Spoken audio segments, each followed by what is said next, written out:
From the center of the universe, Toronto, Ontario, Canada, this is the SDM Show with your host, Rob Cairns. The SDM Show focuses on business, life, productivity, digital marketing, WordPress, and more. Sit back, relax, grab your favorite drink, and enjoy the show. Here is Rob.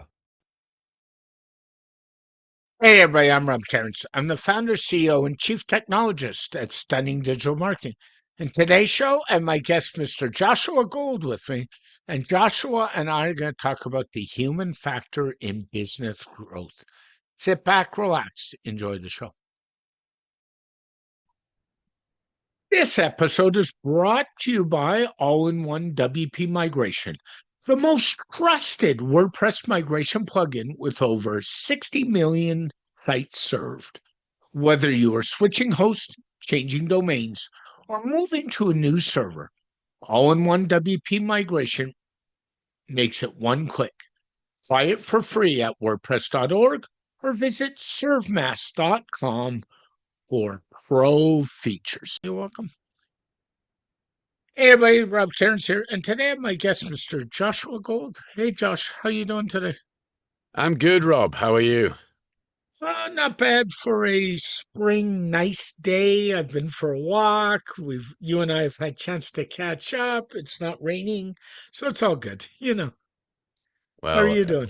yeah, thank you for having me. I'm all the better for being on your show and podcast.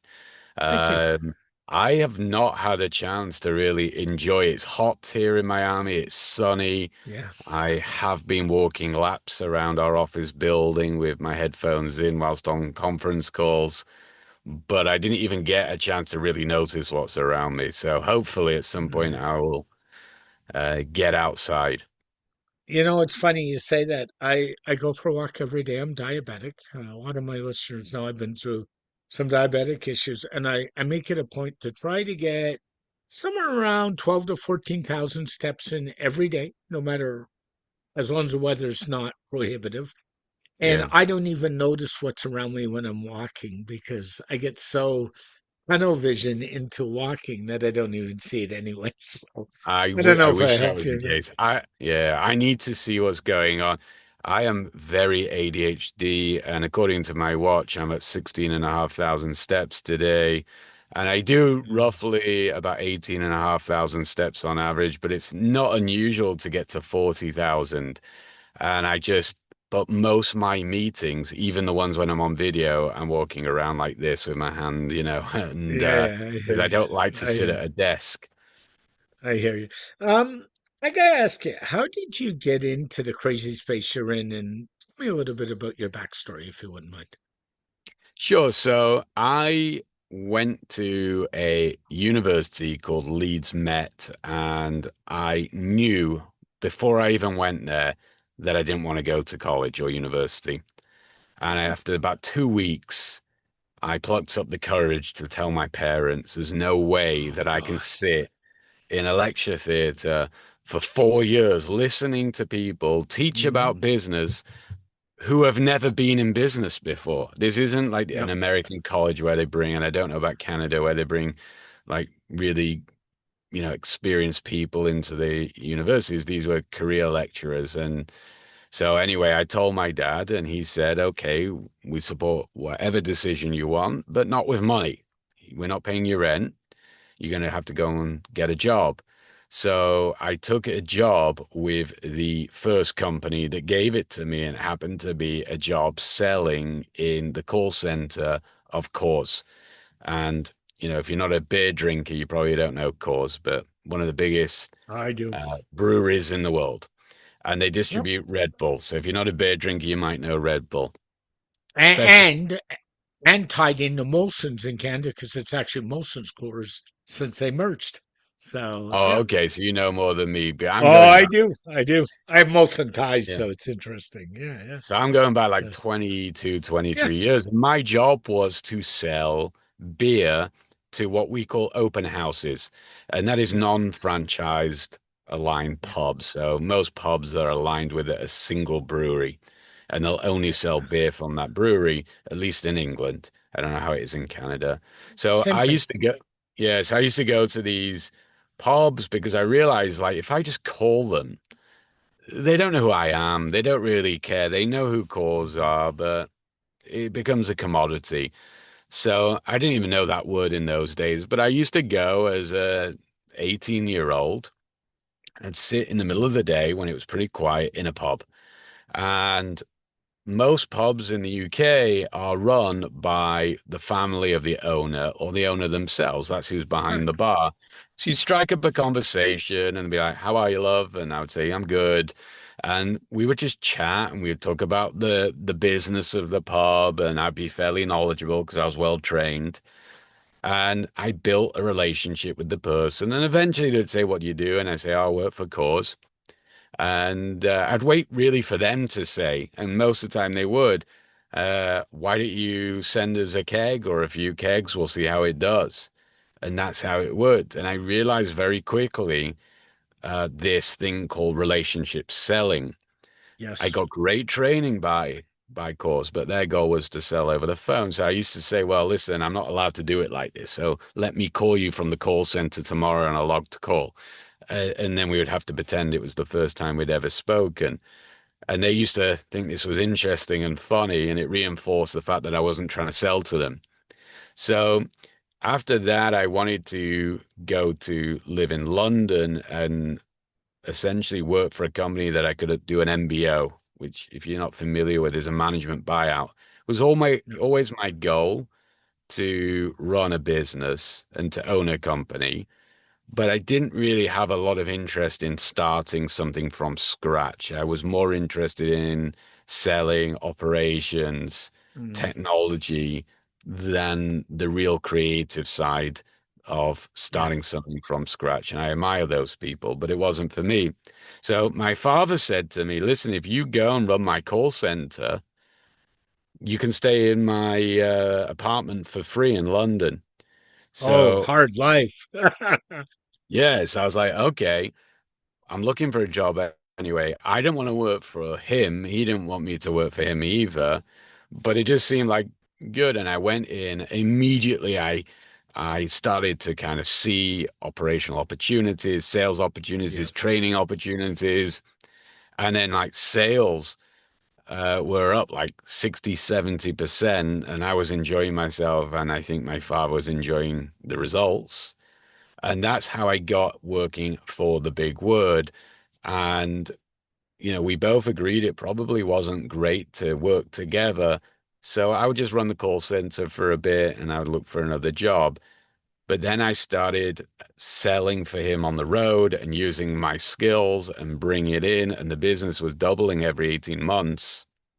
And it Mm. was a big challenge.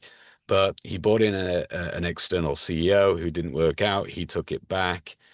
And essentially, in around 2012, 2013, it was time to leave. It was time to do something Yeah. on my own. And I got brave and I did go and founded my own company, and it was called TBW Global. Now, bear in mind, the company that I run today that I came from was called The Big Word. That's my lack of creativity. I just took the initials. And the big word actually gave me money to help found it, and it was going to be a contingent workforce provider for military use Okay. and top secret security, anti-terror security. So I thought a bit, like every naive business owner, let's follow the money. The money's going into Iraq, Afghanistan, a bit of Syria. All I have to do is sell a contingent workforce there. One in five people that were serving the needs of NATO militaries, including the Canadians, which was one of my customers, was a contractor. So why can't some of them be contractors for me? There was billions and billions of dollars. I didn't need billions. I just was looking for the tens of millions. So we went there and we shook hands, and no one wanted to work with us. We didn't have the credibility. So we had to build that up. And I went back to my bar top sales style and really, develop that relationships. And we would get small amounts and we would bid then on government contracts and then get bigger and bigger and bigger until we were winning some large contracts. And we had, over 1,000 people employed in these places doing contingent workforce services for the military. And it was really, really great. We went from zero to 20 million in about 4 to 5 years. We actually Wow. made a lot of money because the big word was always set up to grow at all costs, whereas I wanted to set up a business to make money. Yep. And on my board was actually a lot of the big word people because they had invested in it, and I remained on the board of the big word. Around like 2015, my father decided he didn't want to run the business. He wanted to Mm. own it. He wanted to be the chairman of the business. Yeah. And he brought in a really top CEO from a different industry, and it just didn't work. This guy didn't really understand the nuances.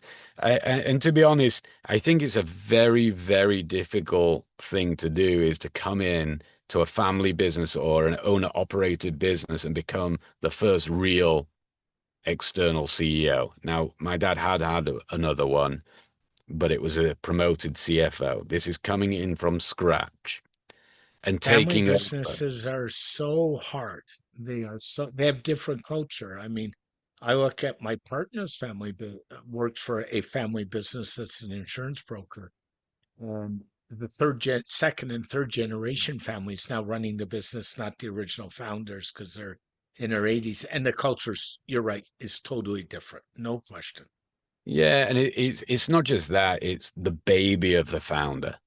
Yeah, it And is. people don't want to let go and they don't Hmm. necessarily agree with all your changes. So you get half of one strategy and half of another, and it's very Yeah. difficult. And it didn't work, and the business started burning through cash, and therefore it needed the cash of TBW Yeah. Global. So it was sweeping out cash to keep going. And don't forget, like this is my own father, and it's a business that I had worked in and I cared deeply about. So in around Yeah. 2017, I said to him, it's not going to work. Let me buy out TBW Global, the stock that I don't own from the big word. And he really couldn't afford that because even though the big word was a much larger company, he needed the cash to keep putting into the the cash machine essentially, Yeah. or black hole that it had become. And he was building some awesome technology. They had done a lot right. They just weren't running the business in the way that I would run it, or any kind of investor would want to see it to be run. So I said to my father, listen, why don't we merge the companies? But this is the deal. I'm taking over and I am the Yeah. CEO, and there's no co-CEO with some kind of pseudonym title. Good man. Emeritus or whatever they call them, or executive chairman. And my dad said, well, I want to be the executive chairman, but I will leave you to do it. So I said, well, what does that mean? And he said, he said, I want to turn up to the meetings. I want to be able to come in every now and again, walk around, ask questions. So I said, okay, let's merge them. We did a stock merger, a technical stock merger, and a real merger of the two companies. We had two different finance teams, marketing teams, all sorts of stuff. And it was pretty exciting at the time. And immediately wasn't hard to turn that business around. It was a great business with great fundamentals, but just wasn't well run. And then in 2019, COVID hit, and Yeah. for your audience, who don't know the big word is a language technology and services business, and it works like Uber.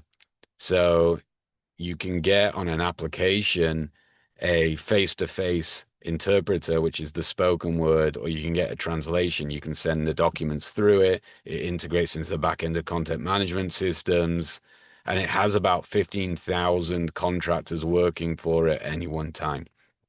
And you can get video interpretation, you can get over the phone interpretation, AI interpretation. So it's an awesome, awesome application today. Back in those days, it was a language agency, but that's what it Yep. is today. So you know, in those days, it was really just mainly face-to-face interpreters that we would send out like a short-term staffing company. And when COVID came, no one was allowed on site. So 47% of our revenue died. And I had Mm. $200,000 of costs, fixed costs, Oh every single God. day to service. And we really didn't know if it would survive or not. In fact, I always assumed it would. And then someone on my executive management team said, I prayed last night in the church that the big word would survive. And all of a sudden, it really hit me. Oh my God, I've got people who report into me on my team who actually think we won't. Am I missing something? And I Yeah. was, you know, I was missing, thank God I was missing. And I had that, blind confidence and naivety that I would find a way. But we had to make a lot of changes, and we did that overnight. We transformed the business over the next 12 months into a digital business. We bought in a huge amount of AI, and this was before OpenAI and before Anthropic even existed, and before Yep. Copilot was even a dream of Microsoft. And we bought in all of this really great machine learning and we started automating processes and we took the cost of operations, which was 25% of our entire revenue would go to our operations cost. And we brought that down today to about 9% combined. Mm. And that's only because we got one very operational heavy division. It's actually, for the majority of our company, it's sub 5%. And we've done that through artificial intelligence. We are now, from a profit standpoint, over 4 times bigger than we were when I took over. And we Wow. have 20% less staff than when I took over. Yeah. So we invested about $15 million in AI, and I know it from the good to the bad to the very ugly. And Mm. then generative AI has come along more recently, but it's all the same. It's all machine learning rebranded with different Yep. models. Yep. And we're deploying that and it's very interesting. Everyone says, isn't AI going to ruin your business? And I reply back saying, well, I don't think people want to pay more for a non-human. And they Yep. look at me as if I've got 3 heads. What do you mean pay more? I said, well, I'm in a commercial space. I only provide mission critical, which is hospitals, justice departments, police, prisons, courts, that kind of thing. Mhm. And it's got to be totally secure. All the data has to sit within a HIPAA compliance or a GDPR compliance, and therefore Yep. I have to have closed loop systems. And when I replace my linguists with AI interpreters, which we do provide, and there is a use case for them, it actually costs the same or more than a human. And they don't understand it. And they say, yeah, because you're not building AI. If you built AI, you would understand it. But there's this Understand it. thing called tokens, and Yep. it's pay as you go, and you can't really control the cost of tokens. And tokens go up in price by about 50% every single year because electricity is going up and the cost Mhm. of the chips. And when we say chips, we're not talking about fish and chips here. We're talking about really expensive chips that are going up also about 50% a year. Yep. And then Yep. we're talking about No servers, question. and there's no server space in the world. So it's going to scale very negatively, AI. And I've been Mhm. giving a lot of companies warnings, and I give your own audience a warning. Don't think of AI as a human replacement. Think about it as an augmentation tool to make humans much more efficient and better at what they Agreed. do. The same as I hate to. I'm going to use some classic examples. The printing press. We still read books. A lot of us. The assembly line revolutionized the car industry, right? Same thing. And what we're seeing with chips is it's interesting when you go down that road because we all know the cost of smartphones, Mm. computers have gone up in the last year, and it's not tariffs and it's not the mess of the global economy, it's AI driving it. The price of hard drives have gone up dramatically. I was sourcing some for a client a couple of weeks ago, and we're talking 50% more than this time last year. And that's AI pushed. The smart people invested in Nvidia back in the day because Nvidia is just a license to print money right now. It's crazy. Yeah, and I think that will continue for a while because Yep. People are going to, people are now saying, okay, this AI is fun, but how do we actually implement it? Use it. How do we use Yep. it? And Yep. that's where the real money comes in. Mhm. But it comes with a big warning. It's going to get more expensive. If you Expensive. look at Microsoft, they are losing tens of billions of dollars on AI. If you look Hmm. at OpenAI's numbers, same story. And, Yep. and and they're not going to scale their way to profitability. The only way they can make more money is you paying more. Yep. And No, you got to no get ready question. for that. But I, Yeah. I'm And seeing, Rob, I'm seeing yeah, companies replace part of their call centers with AI. And I say, of well, what course. happens when it doubles next year? And they say, well, you know, we didn't really think about that. And these are big companies, big publicly listed companies. Yep. Yep. And my call center, my operators in India cost all in around £10,000, which is around 13,000 US dollars. My Yep. AI bots cost probably around that to run in the equivalent of a seat. So Yep. if it doubles Yep. next year, but the good thing is you don't have to wait 5 minutes if you're an interpreter or a translator to accept or decline or cancel a job if you don't want to use our app. You also can dispute payment quicker. So it gives a great experience to my supply chain, which is why we do it anyway. Yeah, I agree. And I think there's some things coming with AI. Yeah, and then we'll move on. One is regulation. In Canada, there's two big things going on right now.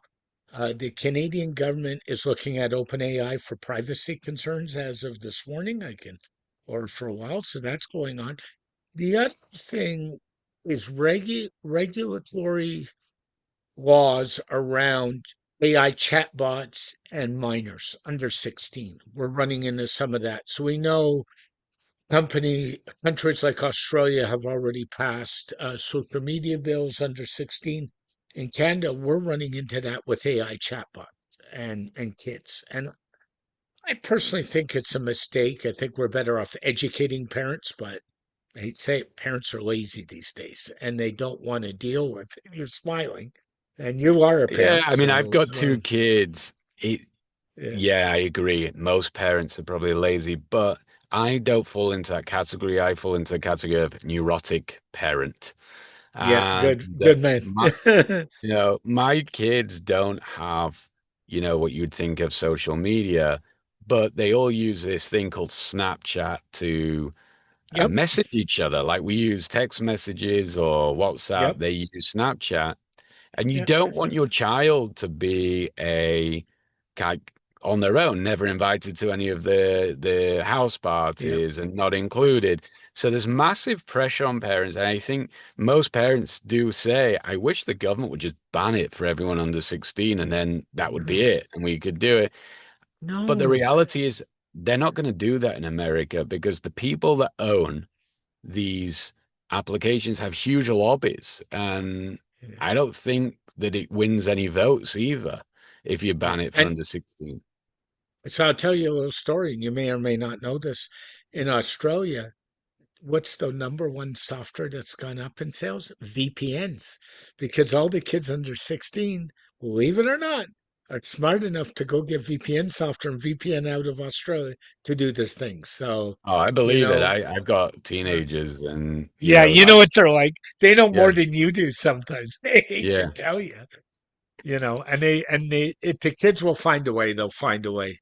One of the things I wanted to talk about today, one of the topics you're really good at is building businesses and working on that whole pipeline.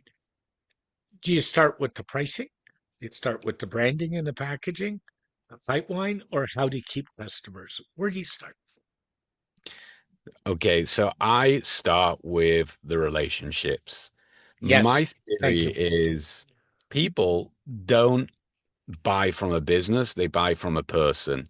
Now, if you're Hmm. Coca-Cola, you can argue that the branding is imperative or Procter and Gamble.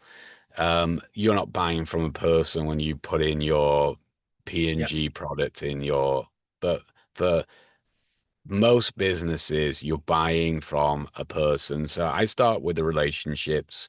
When I'm looking to invest in a business, which I'm always looking, there's one business in particular I'm looking into right now. So I start meeting with people who know about that business a lot more than me. Yeah. And I'm not selling anything to them. I'm just picking their brains. And it's amazing what people will tell you. I could go out and hire a $10,000, $15,000 consultant, or I can just call up people who actually do the job and say, do you want to meet Yeah. for dinner? And I'll buy you dinner. And, so that's where I start. I educate myself. I understand Yeah. who are the gatekeepers, who Yeah. are the buyers, and then I'm pretty honest with them. So I always believe a business needs a foundation or an anchor client, someone who's Mhm. going to essentially fund the growth of that business, but not as an investor, as a client. And, so my goal then is to negotiate an anchor client. And in theory, it goes a bit like this.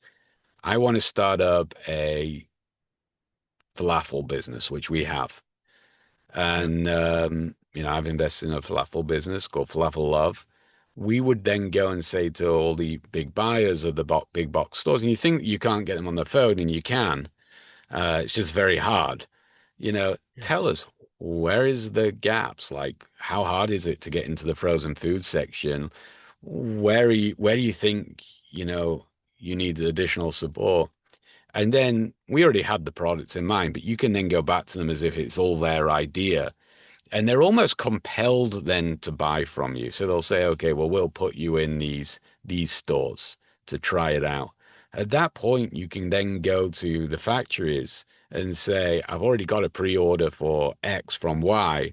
Will you build me out a factory line? It's amazing what you can do for very little money, not no money, but you do Yeah. have to apply a lot of time. It's one or the other. You have to have a lot of money or a lot of time, but you can't do it without either.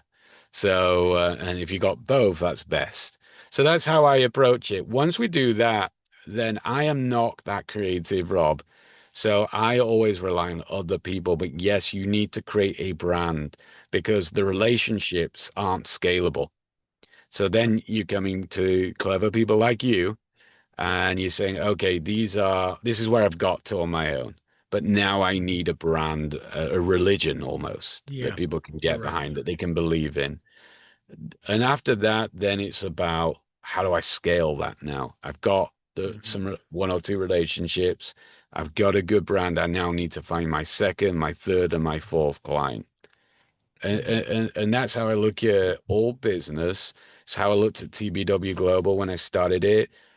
The easiest client for me to sell to was the Ministry of Defense in the UK because I'm a British born person and I came out of a British company Yeah. and I had contacts there.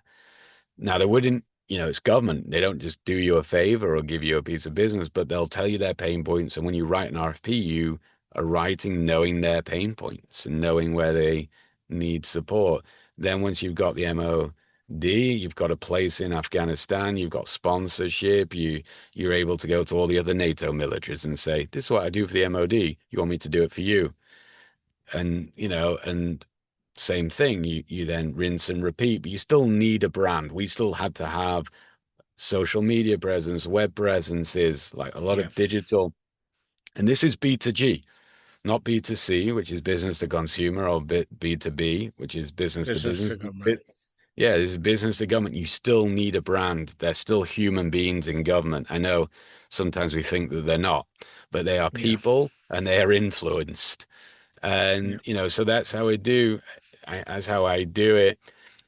Sometimes it's good to go out and get an investor that's not a client, but typically most people talk a good game when it comes to investing, but they won't put their money where their mouth is until they see what they consider a sure thing. Now, when you bring a client, you can typically find investors.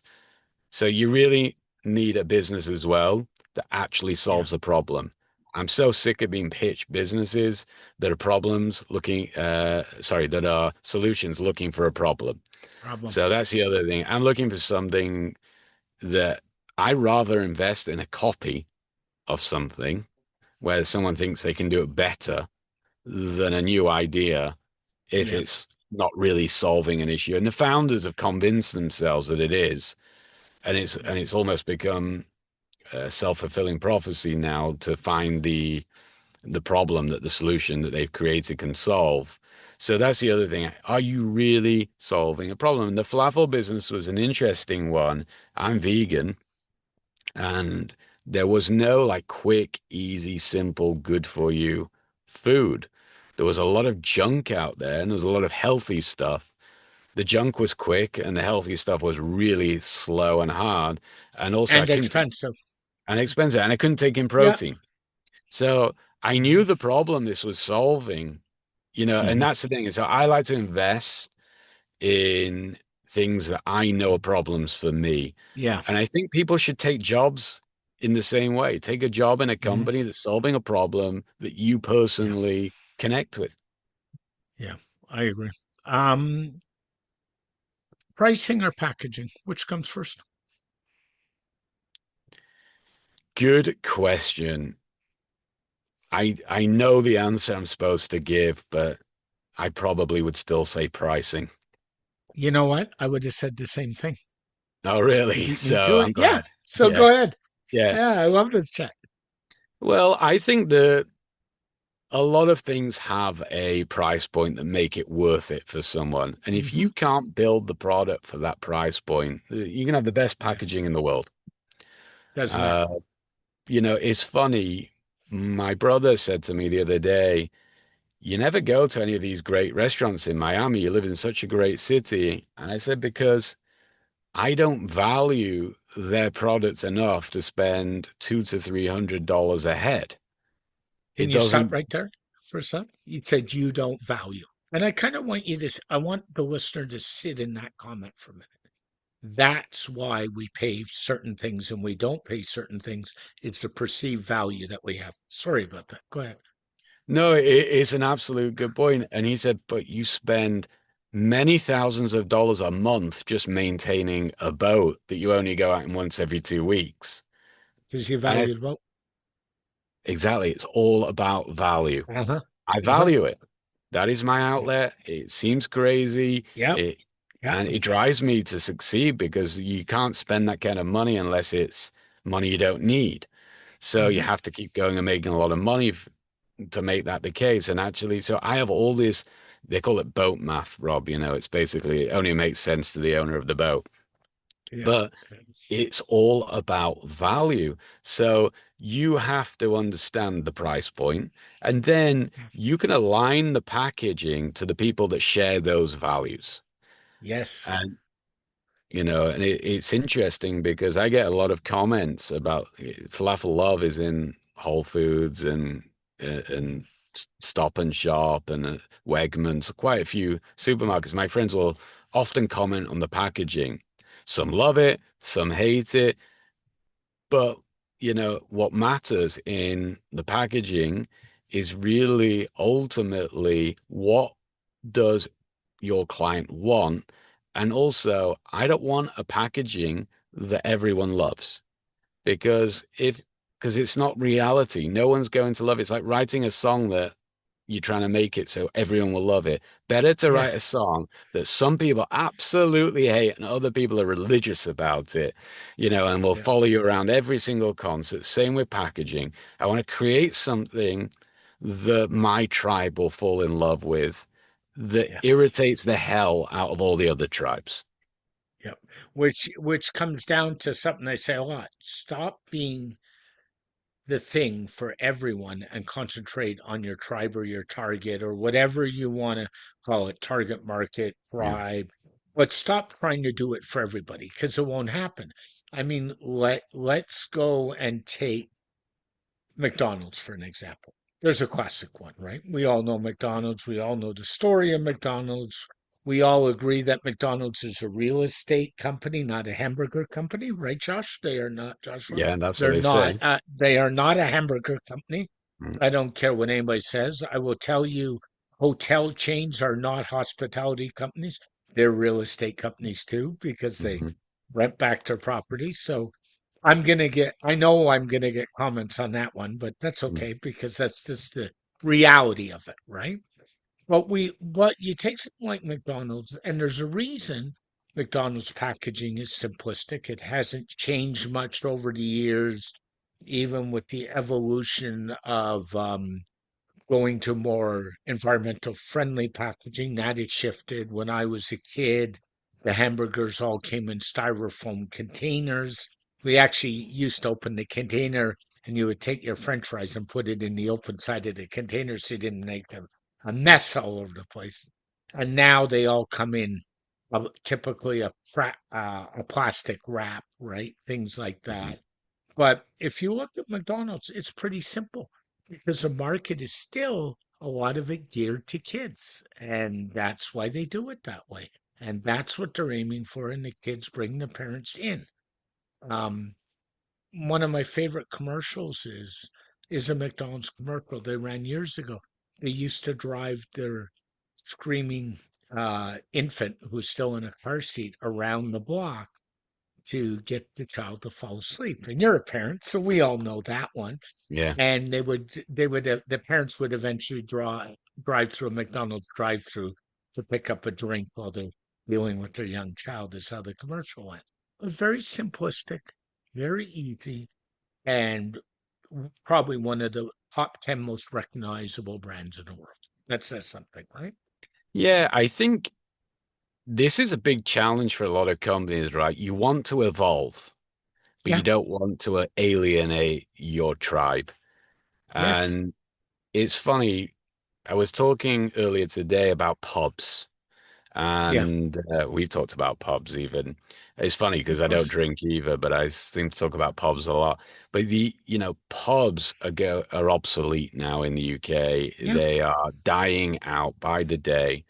And it's a real shame because they weren't, when I was young, a pub was a community center. It was Yes. it was a place you would go after church, and if you didn't go to church, then you would definitely go there regularly because that was the place you would go to not be alone, to meet people, to hear the gossip, Yep. to get Yep. support. You could raise money for your new plumbing business in a pub, and it wasn't really about the beer or Hmm. the dodgy food that they would sell you for cheap. It was really about the community. Now Yes. people aren't drinking anymore, or less people are drinking. These pubs are dying out. And it is a real shame. They're not evolving. So it's a Mhm. real difficult balance because you still want to look like a pub. You don't want to look like an American bar because the Yep. American bars aren't the same thing, eh, you know, to the tribe that really has the value for Yeah. that pub. But at the same time, you've got to now start serving non-alcoholic beer because a lot of people like me, I enjoy a beer. I like the taste of Mhm. beer and I psychologically want a beer, but gave up drinking, so I won't have an actual beer. So you've got to sell me a non-alcoholic beer. And I am also vegan, and therefore you've got to sell me vegan food. What a Now, combination. yeah, can you imagine going into a British pub saying could have a non-alcoholic beer and a vegan menu? I would probably be beaten up and thrown out. And thrown out. Yeah. Yeah, yeah, but Uh, I'm not your probably, but I've got money to spend. So again, it's really difficult. I don't know the answer to this, Rob. I actually only know the problem. How do you evolve without alienating your initial uh, tribe? it is so hard. I mean, I don't drink anymore either. Um, I'm diabetic, Yeah. so gluten, diabetes will shoot the sugar, but I also have battled some low and high blood sugar, so I just avoid it like the plague now. And it's the same thing. So what I'm seeing, it's interesting when you talk about pubs. Middle to high-end restaurants are taking a lot of that community out of the pubs, out of the bars, and people are just saying, if I'm going to spend $80 on beer, I can go get a good meal for $60, so I'll go out for dinner with my friends. And the communities, we're seeing it more and more here, are flocking into those types of places.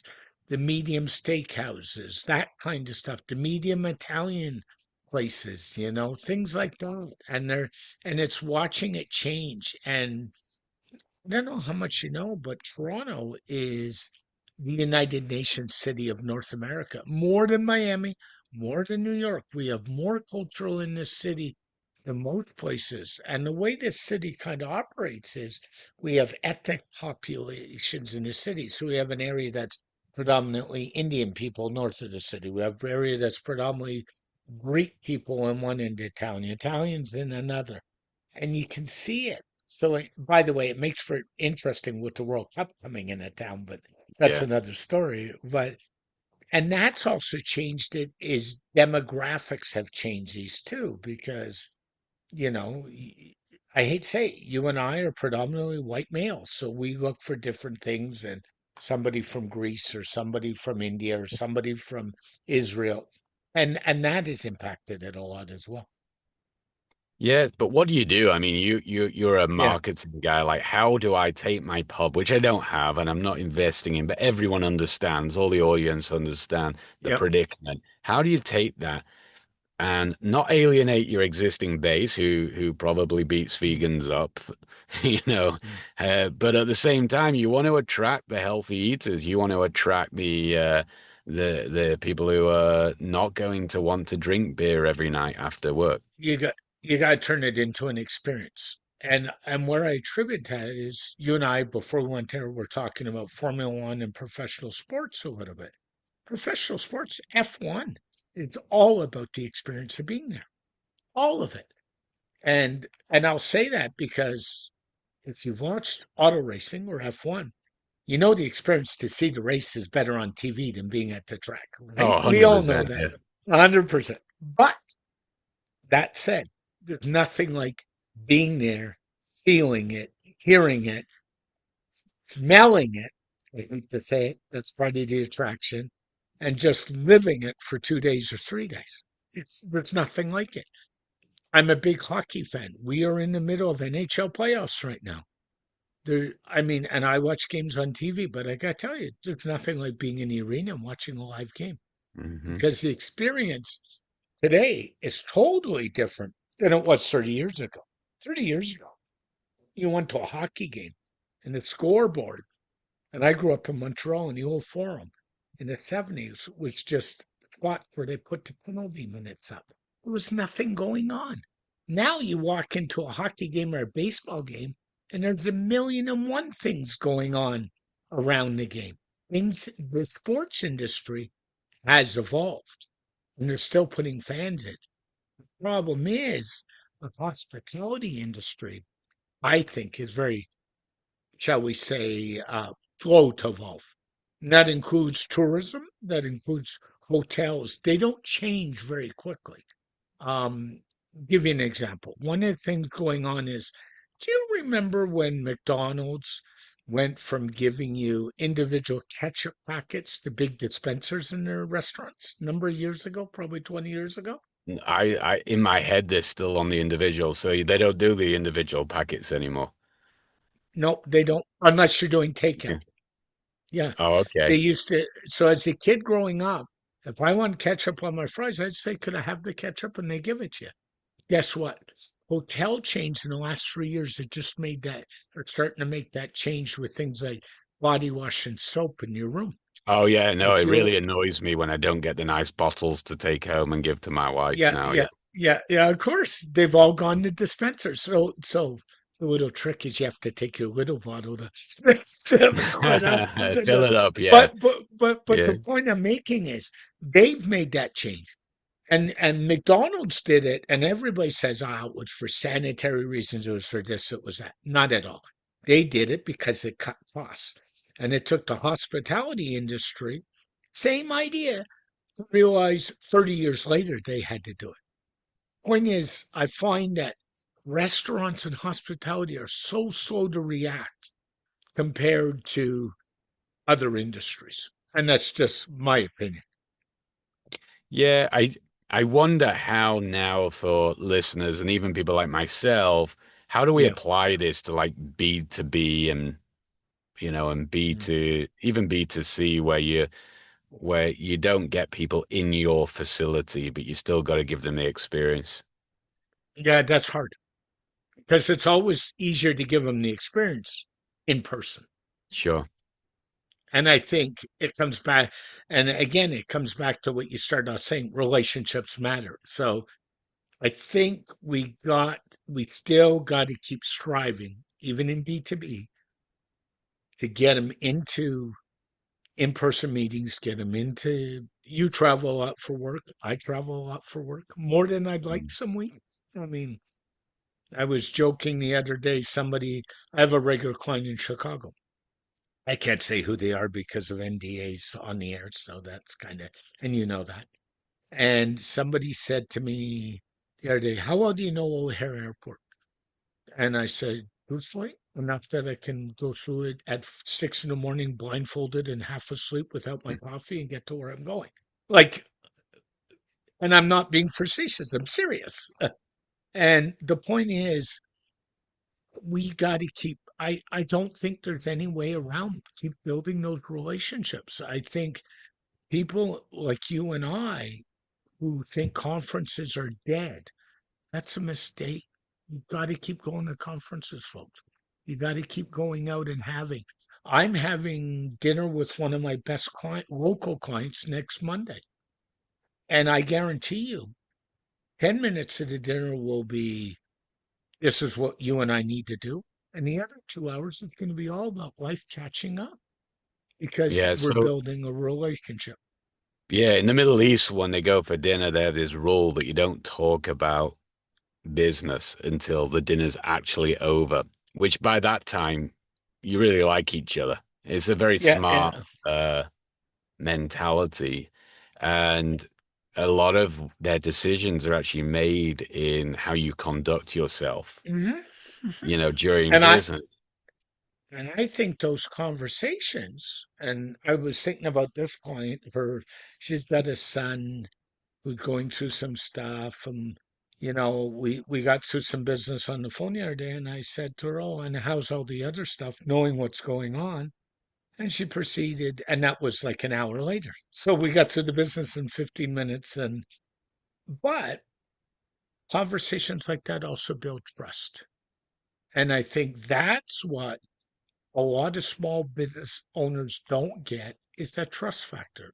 I'll give you another one. I have a pharmacist who I love. He's wonderful. I walk in and it's not, "Here's your meds, Rob, goodbye." It's, "How's your partner? How's your mom? Mm. How's your brother? How's your family? Where are you going on vacation and what's going on?" And we haven't even talked about why I went in there in the first place. Yeah, and It's, pharmacies are commodities. Like you can buy that same drug in any pharmacy, yep, yep, but you choose to go there because you like the person. I do. That's it.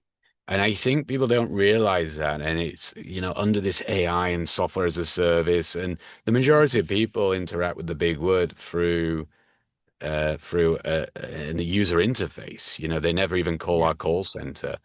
So, it's the human side that we've got to refocus. And actually, that's where we still have an edge because we're all using the same Claude or the same ChatGPT. Or same And Gemini. the Yeah. edge is actually the human factor. Yep. I have clients every day, and I'll ask the question. I'll say, "Why do you keep coming?" I have one client that's been with me 16 years. And I said to him the other day, "Why are you still here?" And by the way, they just renewed for 2 more. And they said to me, "Honestly, because you just take care of us." And that's the factor right there. Um, Thinking about this discussion a little bit, and I love it, is one of the things you talk a lot about is pipelines and retentions and retaining clients. Don't we got to spend more time trying to retain existing clients because the cost of acquisition is less than going out and doing all the work for a new client? Yeah, I think that a loss of a client isn't just a churn number, isn't just, oh Yeah, no, my LTV or my CAC isn't going to look as good. yeah, Um, you know, LTV being your lifetime, value of that. How much is that client going to spend with you? yep, yep, It's also that person is firing you. They are leaving you for a yeah, reason. Now, if the reason is they went out of business, fair enough. I mean, there's not a lot you can do about it. But if they're going to then go and hire one of your competitors, you have to look at that as I was fired. You Mhm. can't be offended by it. They didn't make that decision because you were so great. They made it because you weren't so great, and you can't take it personally. It's just business. But on the other hand, you got to be able to look at it in a kind of a personal lens, saying, how can I be better? So Yeah. for me, when a client moves away from the big word, and it happens from time to time, we take that very personally and we say, what did we do wrong? Where could we improve? Yep. We don't say we went to the moon and back for that client. They just didn't value us. If Yep. I heard a salesperson or an account manager tell me that, I would say, why did you do such a bad job that you went all that way and they still didn't value you? You know, you haven't represented the value that you bring. Yep. And I think a lot of companies, and it happens sometimes for us, you get lazy, you say, oh, vendor fatigue. That's a big one in the business to government space. Well, they were with us for 15 years. They wanted to see what else is out there. Yep. Let me repeat that back. So you didn't create anything innovative that made them want to stay. Mhm. So look at the reasons people are leaving you and react to them. It's usually a few. It's price is a big one. Yep. Um, speed is another one. In my business, speed is how quickly can I have someone on this Zoom call that can interpret. Mhm. We do that in under 60 seconds, 98% of the time, entirely on demand, which is mind blowing. But if I have clients that get too many of those 2%, because it's 2% across the board, but for some clients, they may require a rarer language and it may be much higher than that. That's going to be an issue and they're going to leave me. And I've got to Yep. also look at it through their eyes. If it's a healthcare system and it's a children's cancer hospital, which we have as clients, Yep. it's very distressing when, for if you're in that 2% at the time, you can't communicate with the child or with the parent of that Oh child. yeah. Oh And yeah. you've got to live with that stress. You've got to go home with that stress. So retention isn't just a number. It's not like, okay, I acquire a customer and I grow my logos by 10%. I've got a loss rate of 6%, therefore I'm up 4% a year. Yes, you are losing business and you are essentially paddling up a stream against the Yeah. current. Now, can you make way? Yes, but you're working 10 times harder and you're not going as quick. It's better to turn around and go with the flow. And that's why you want to really look at your business processes.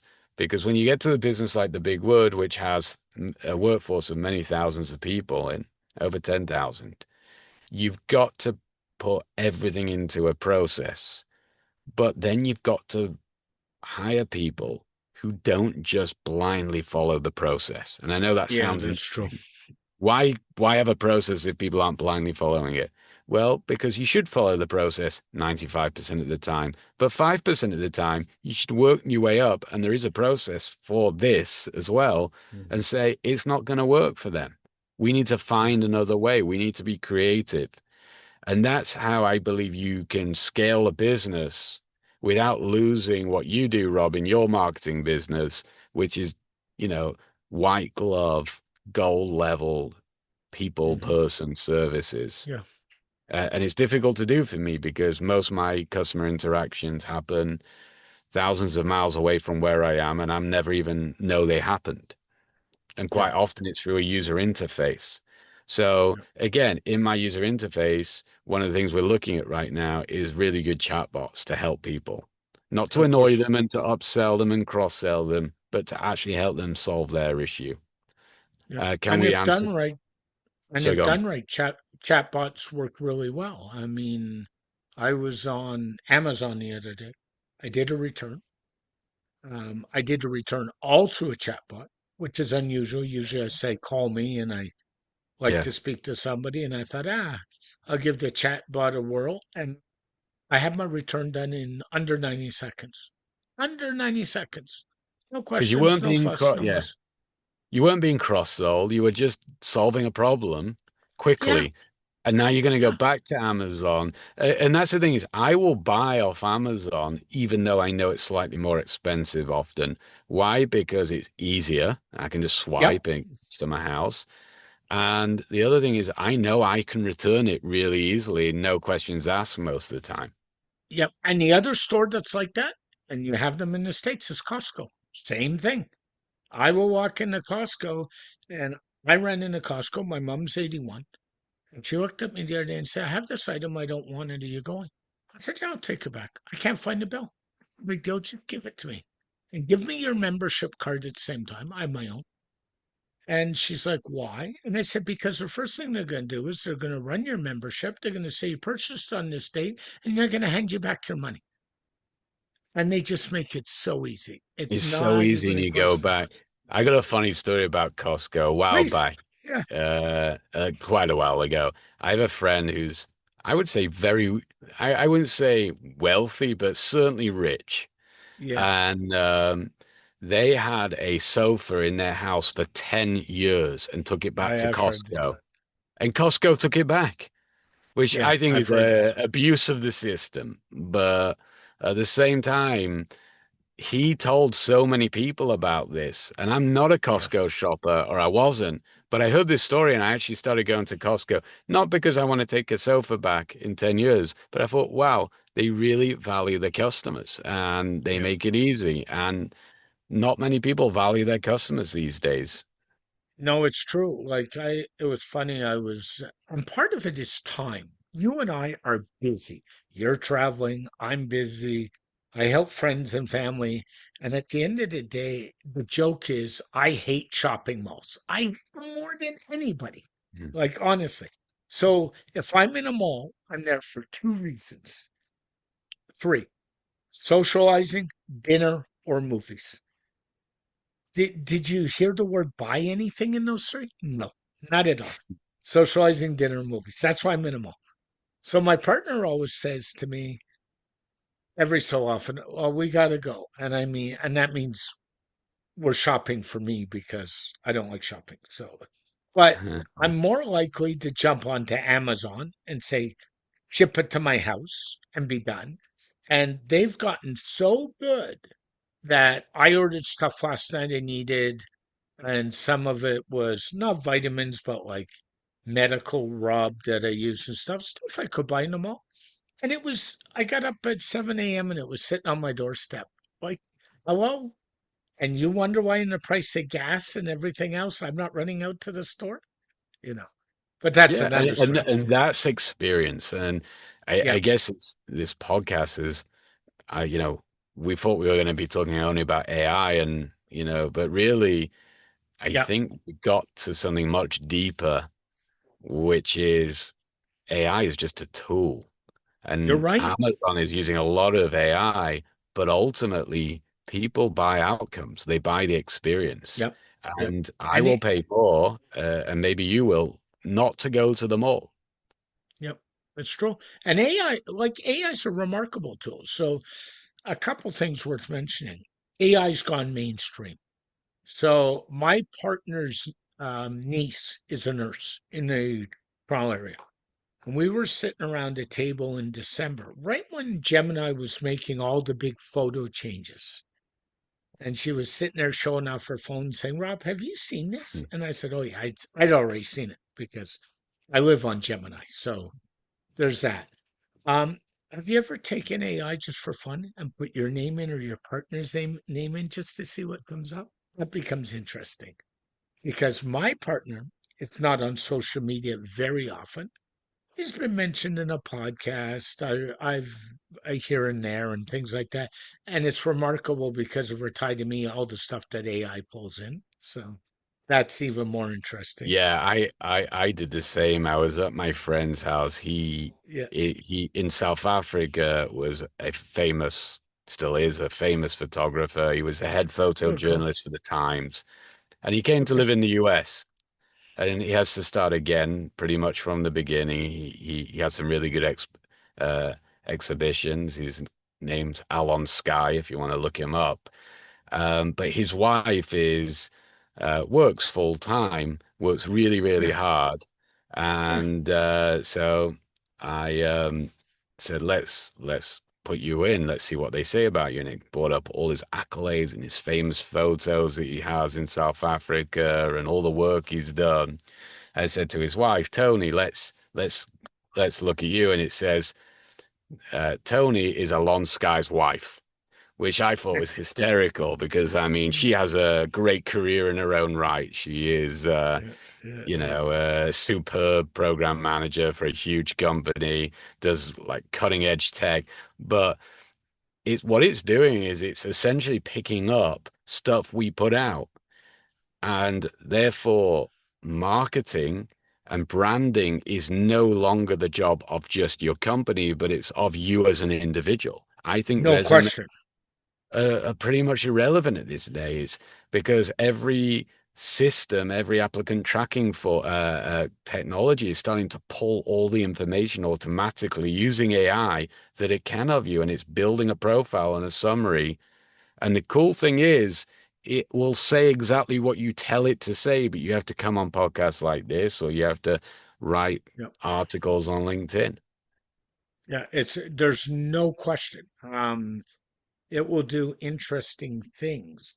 I was playing around the other day, and I'll share this personally.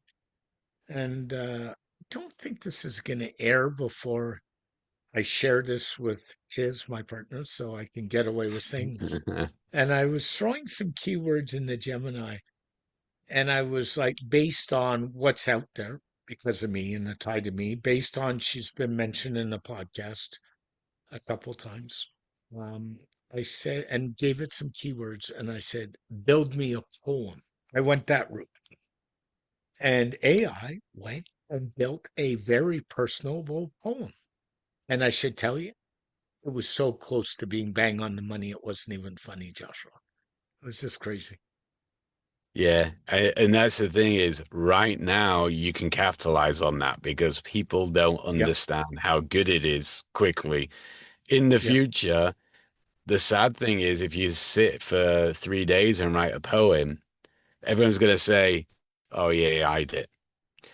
yeah. And It's that's going to be the challenge. I don't know what's going to happen, but one of the interesting things is my wife is a songwriter and she's writing for this incredibly talented young singer that's local here in Miami at the moment. And what she does is she produces the whole song using AI so that she can show the singer kind of what she wants, including the voice and everything. Immediately, my kids know it's AI. They're like, yep, Mom, it's AI. And my wife says, but when you hear a song on the radio, they're not actual trumpets often in a studio. It's all played by a producer in a studio electronically. And what I've come to learn is that they can hear the difference between the compressed sound and the yep. slight less compressed sound. And I wonder if as humans, we're going to adapt to AI in that way that we will filter out artificial intelligence and devalue it naturally in our brain, or whether we can genuinely be tricked long term. Yeah, it's interesting. And it's interesting in music. Like there have been acts that have performed live accused of carrying drum machines with them at a live concert. We've heard that. I know back in the day when Foreigner used to tour, they often brought a full percussion set for certain songs, and their trumpets and the saxophones were all done live just to show that, hey, we're doing this live. It's not background recorded. They used to do that quite regularly, especially when they did I Want to Know What Love Is. They always used a percussion set with them on tour. So things like that. I think the kids today are just more in tune with it than some of us. And it's just the music industry is just so interesting to what's Yeah, going I on. mean, because they're adopting technology very, very quickly, and Yep, they've got the money and they've got the access to the wider yep. audience.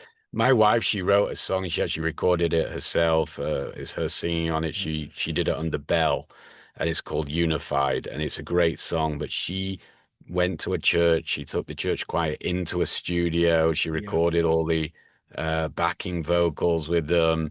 She recorded all the instruments individually, and it cost a huge. I mean, in this market, I mean, you're talking probably tens of thousands of dollars of just instruments and Yep. people and transport.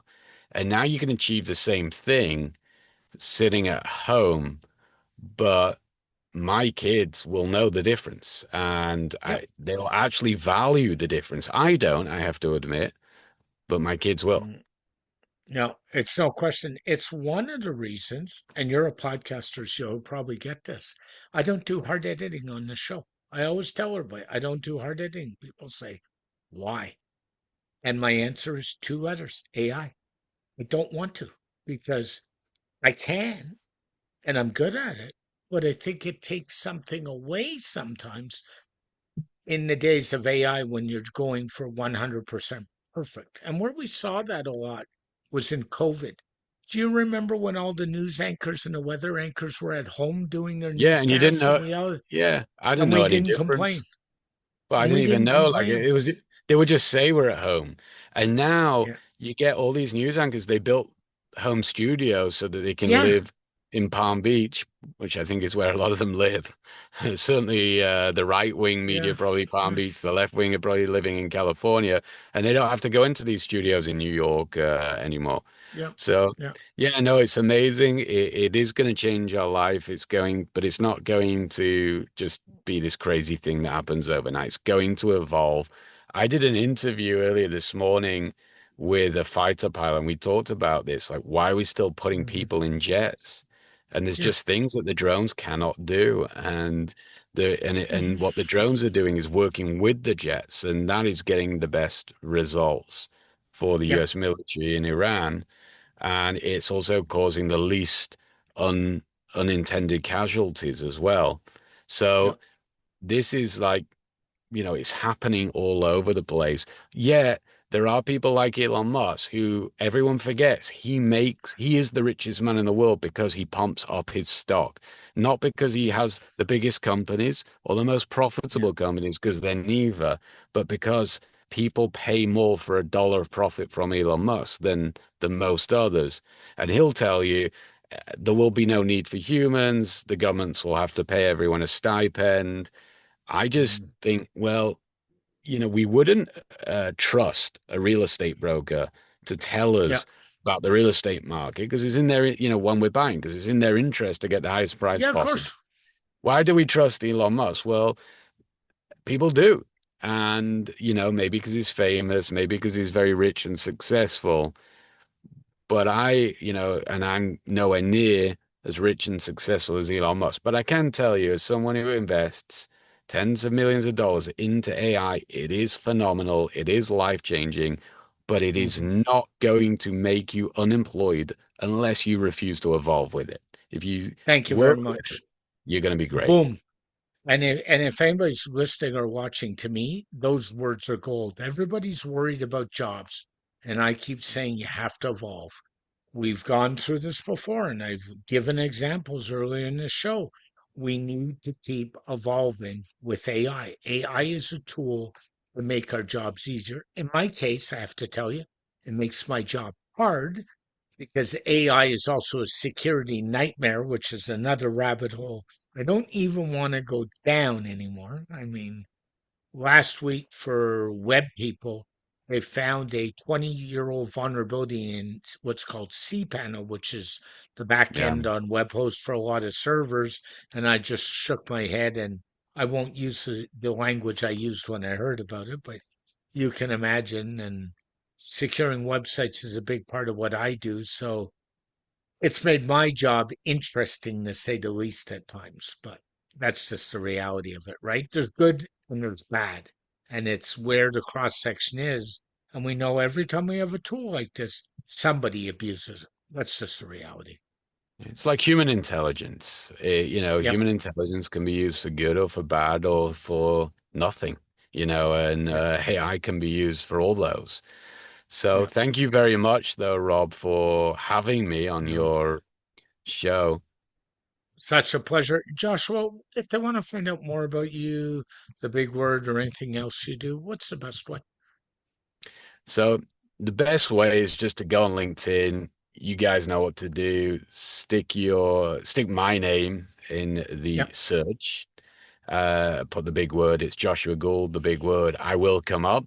Um, and I would love it if anyone wants to go and check out ExecCraft. It's nothing like Rob's. It's not as good as Rob's podcast. We just Oh, do thanks. You're we too just do kind. quick 5 to 10 minute strategy sessions once a week. We drop them. And what I try and do, Rob, is a bit like this conversation. No Yeah. BS. I don't say what I know I'm supposed to say. I probably get off most podcasts thinking, oh my God, my investors are going to be furious if they listen to it. And sometimes they are. But someone has to come out with reality. And, otherwise people stop watching these podcasts. I appreciate the opportunity to be on yours because I think you've really managed to give practical, good advice in your other podcasts. Thank you. Hopefully people will go over to mine, make our days, hit subscribe, like, comment, it helps with the algorithms, but it actually puts a big smile on our faces, right, Rob? Yeah, it sure does. And thank you. Yeah. You're absolutely too kind, Joshua. I Mm. appreciate you. I appreciate the conversation. And have a wonderful day. And thank you. Thank you. Thanks again to our sponsor, All-in-One WP Migration by ServeMask. Export your entire WordPress site in one click, import it anywhere.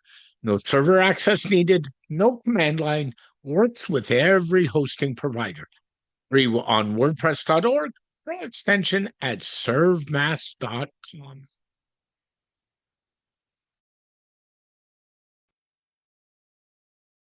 A very special thank you to Joshua Gould for joining me on this edition of the SDM Show.